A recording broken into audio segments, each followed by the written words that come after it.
All right, so this is the last tutorial for Unit 7. For the most part, the video that I'm going to show you is going to answer all of these questions. You're going to get a very clear idea of the explanation of a dandy from it and Algernon fitting into that.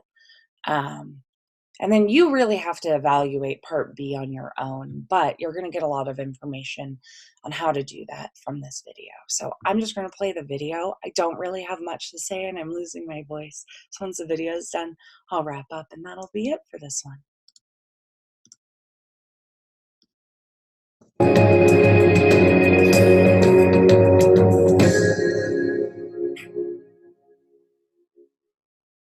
The Importance of Being Earnest is a play in 3 parts, set in England in the 1890s, that opens in Algernon Moncrief's flat. In the introduction, Algernon is playing the piano, while his servant Lane prepares to host Algernon's aunt Augusta for tea. Algernon's friend Jack Worthing, who has a double identity as Ernest, enters. Algernon says Ernest must leave because he flirts with Gwendolyn, his cousin and aunt's daughter. Jack says he plans to propose to Gwendolyn, but Algernon refuses to give his consent until Ernest resolves the issue of who Cecily is. Jack, under pressure, explains that Cecily is his ward and admits he maintains 2 identities, Ernest when he's in town and Jack when he's in the country.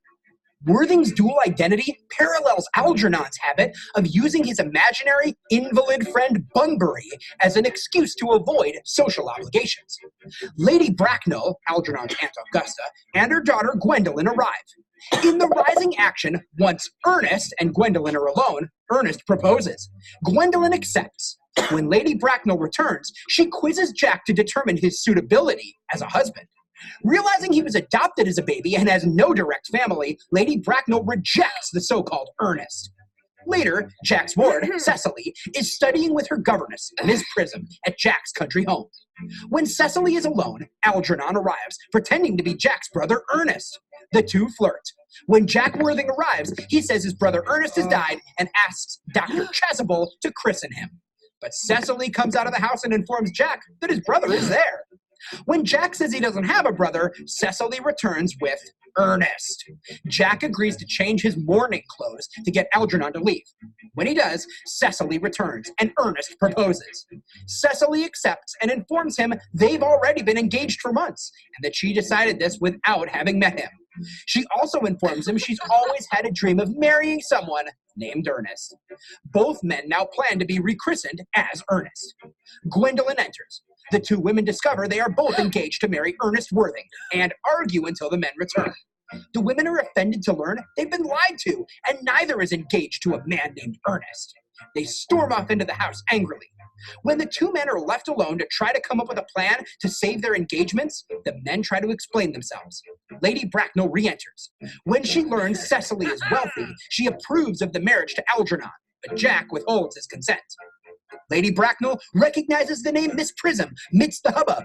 In the play's climax, Miss Prism enters, and Lady Bracknell interrogates her about an event that happened 28 years ago. Miss Prism accidentally left a baby for whom she was responsible in a handbag in a railway station. During the falling action, Miss Prism identifies Jack as the baby she inadvertently abandoned, to everyone's shock. Lady Bracknell explains that the baby Miss Prism was caring for belonged to her sister, and Jack is revealed as Algernon's older brother. In the play's resolution, Jack learns his real name has been Ernest all along, and he can marry Gwendolyn.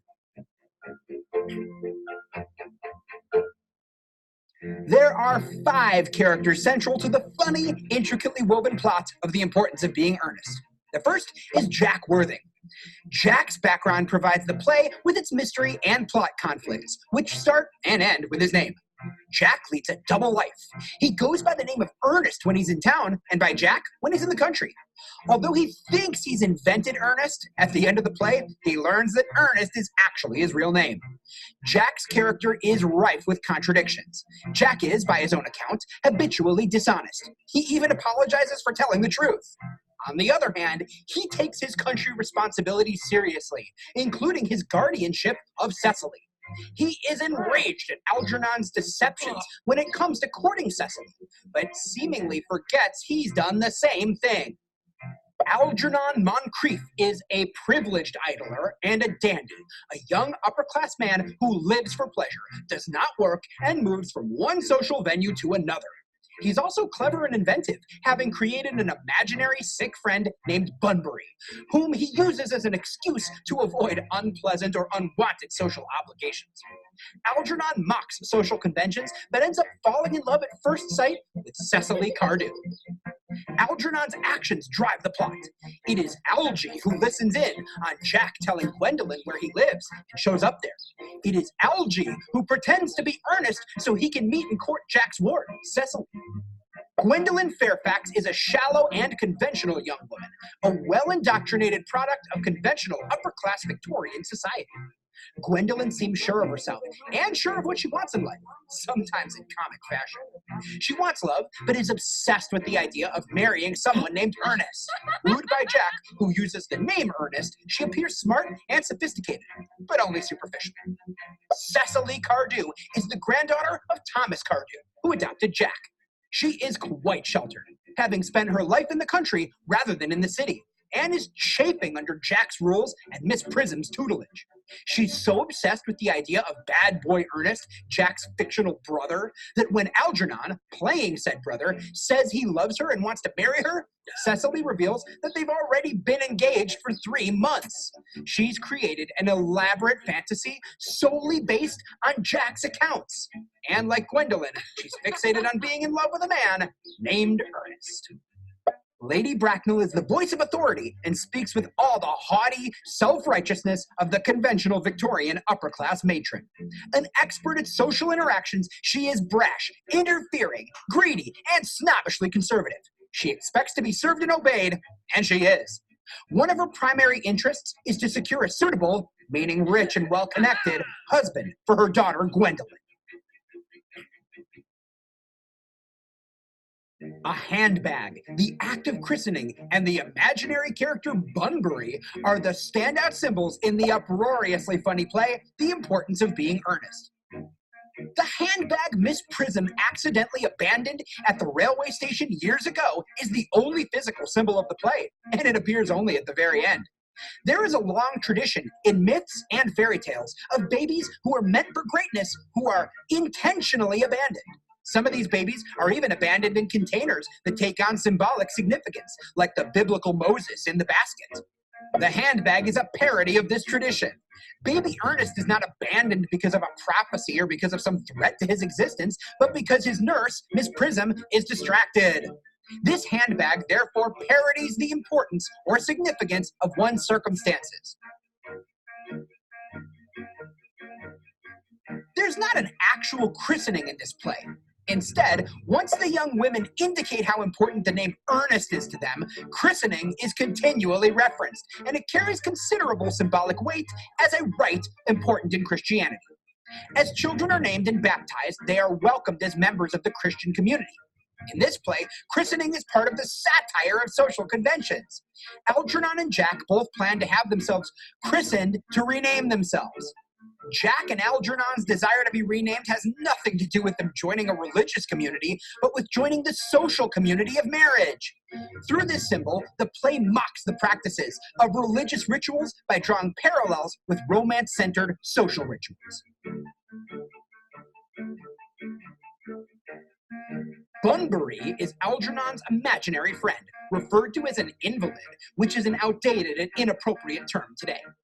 Algernon uses Bunbury's illness as an excuse when he needs to get out of social obligations. And when he decides to visit Cecily, he tells Lane he's going out Bunburying.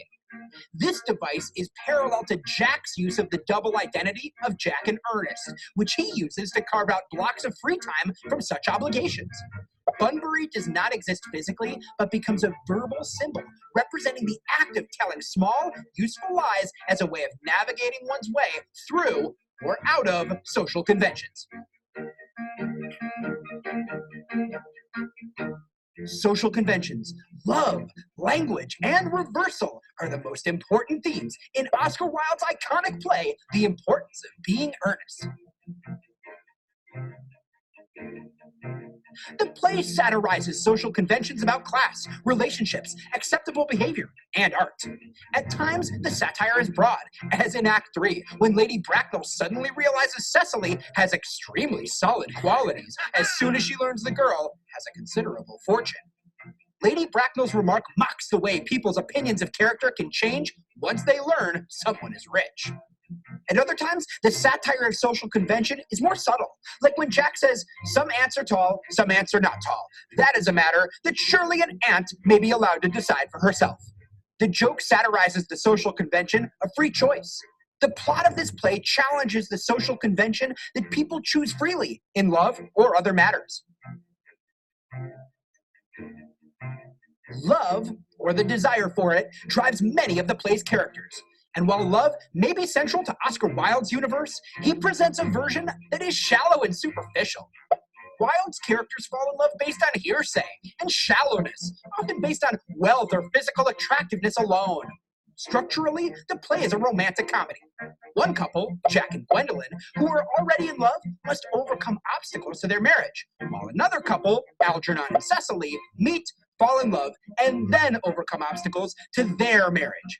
The speed with which love develops in this play is part of the comedy and part of Wilde's satire of romance, as is the ease with which obstacles to love are waved away when the mood is right. Language is central to this play. Its power, its flexibility, its longevity, and the sheer joy it can produce speaks to this theme. One critic famously argued that in this play, Oscar Wilde creates a verbal universe in which language is used to translate life itself into an aesthetic phenomenon. Wilde uses a range of linguistic techniques to create humor, especially juxtaposing something with its opposite. Gwendolyn provides a good example of this technique when she tells Jack, "If you are not too long, I will wait here for you all my life." The title of the play is, of course, a pun hovering over all its action. There is a continual tension between being earnest and being earnest. Wilde skillfully maintains this tension throughout the play, resolving it only in the end when Jack is revealed as earnest and realizes the importance of being earnest.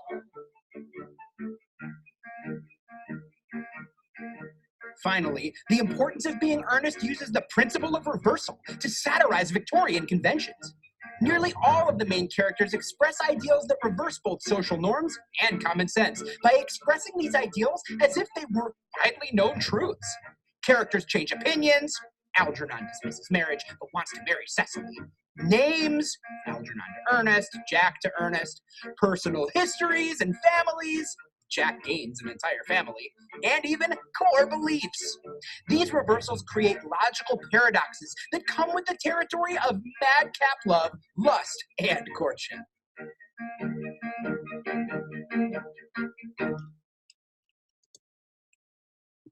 All right.